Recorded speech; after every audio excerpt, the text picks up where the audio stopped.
Sunni Lee addresses racist criticism over her new relationship with boyfriend Jalen Smith. Remember Sunni Lee from the Olympics, the Summer Olympics, the past Summer Olympics, when it was moved to,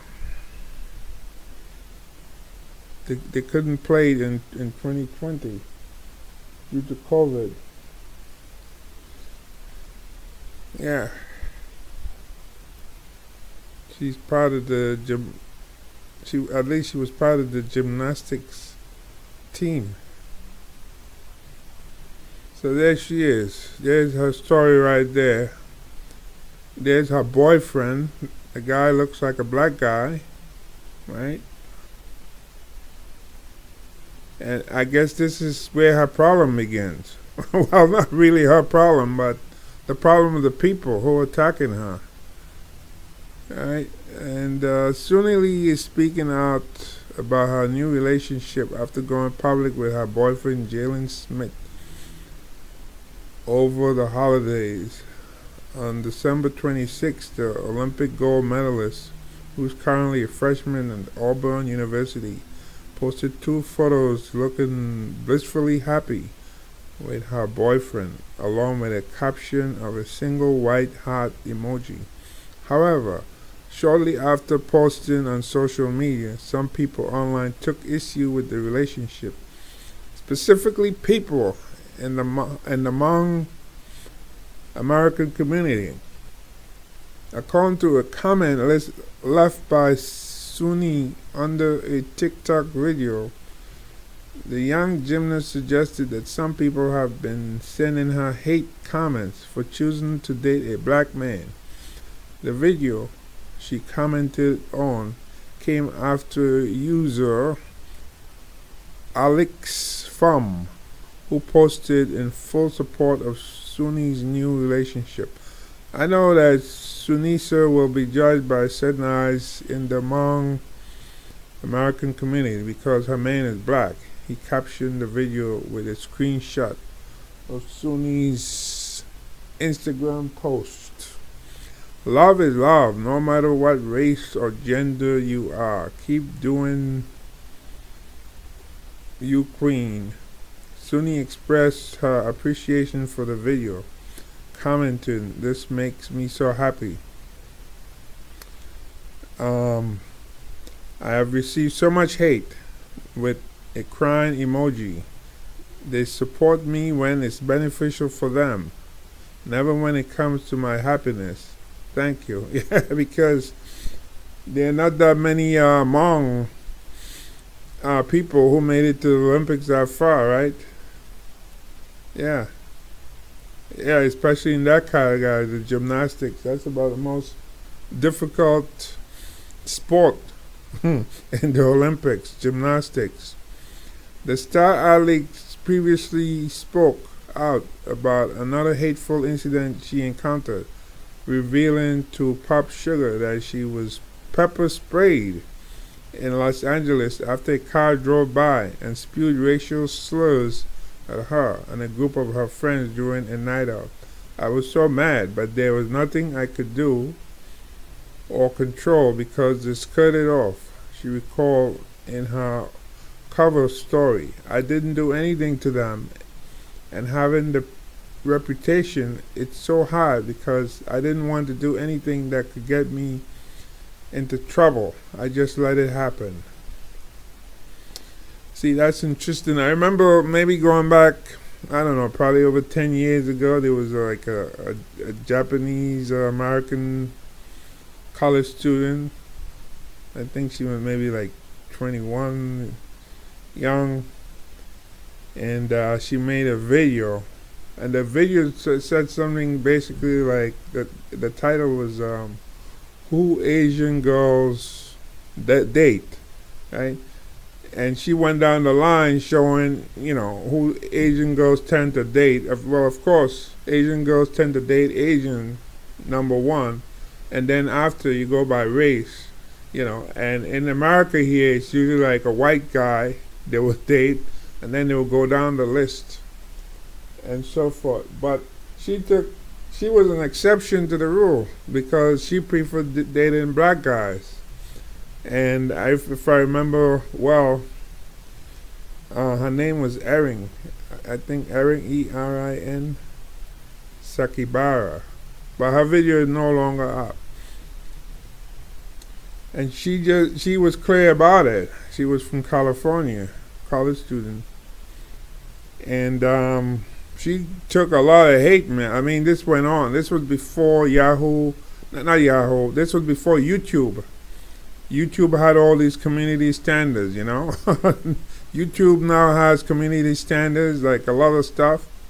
Nowadays, you can't pull that stuff. The stuff they were writing about her, the comments, they just went on and on and on and on. So nowadays, when you look at Yahoo community standard, not Yahoo, I keep saying Yahoo. When you look at YouTube community standards, these people won't be able to post these comments. Same like how Yahoo with their comments, you used to see like a lot of crazy stuff, racist comments in Yahoo, and people used to get away with it. Now Yahoo streamlined it. Some articles you can't even comment on at all. Some you can, like this one for example. You can. You know, you can. And I commented on it, and of course it was more like a joke. I said I have to smile reading these comments. I remember the song, "If you want to be happy the rest of your life, never make a pretty woman your wife." See, a pretty woman got nothing to do with race. Yeah, that's my comment. You know, you want to be happy the rest of your life, never make a pretty woman your wife. That's the point. When it comes down to it, woman or woman, they will make you mad regardless of the race of the woman. That's how it works. Woman will make you mad. That's what people got to remember. You know, but there's some women who do go for certain race. There was a Chinese woman in Hong Kong I used to chat with some years ago, and she only dated black men. She called black men, and I asked her, well, why? Why don't you find a Chinese guy?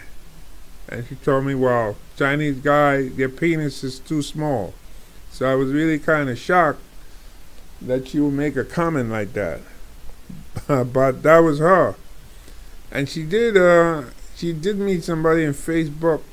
She traveled, she went into the Caribbean, all the way from Hong Kong. Yeah?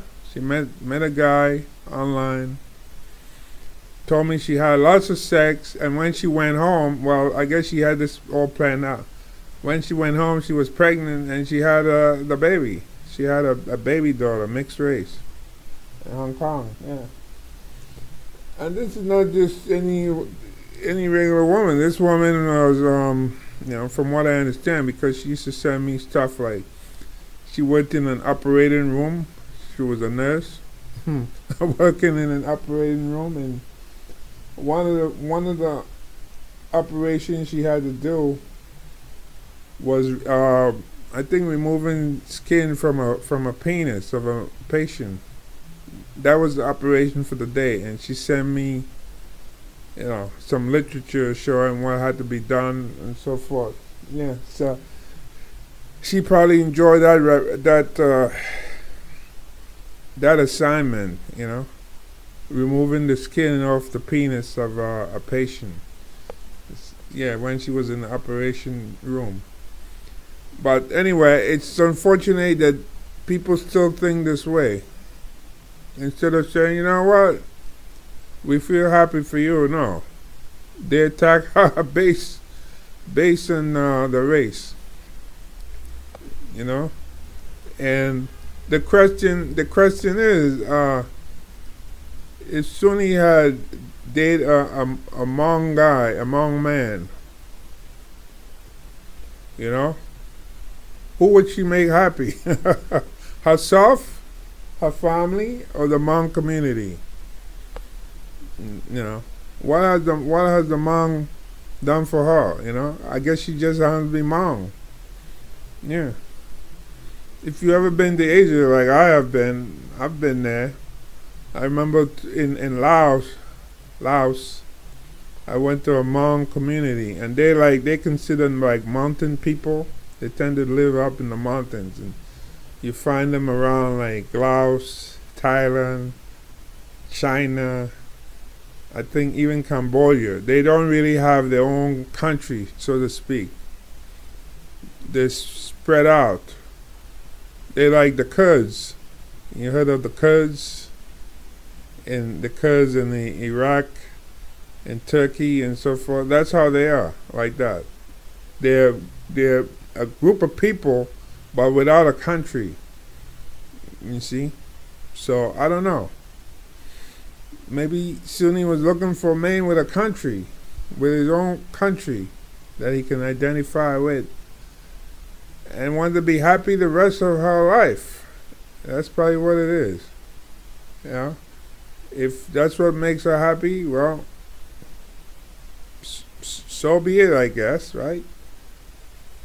Just be happy for the woman.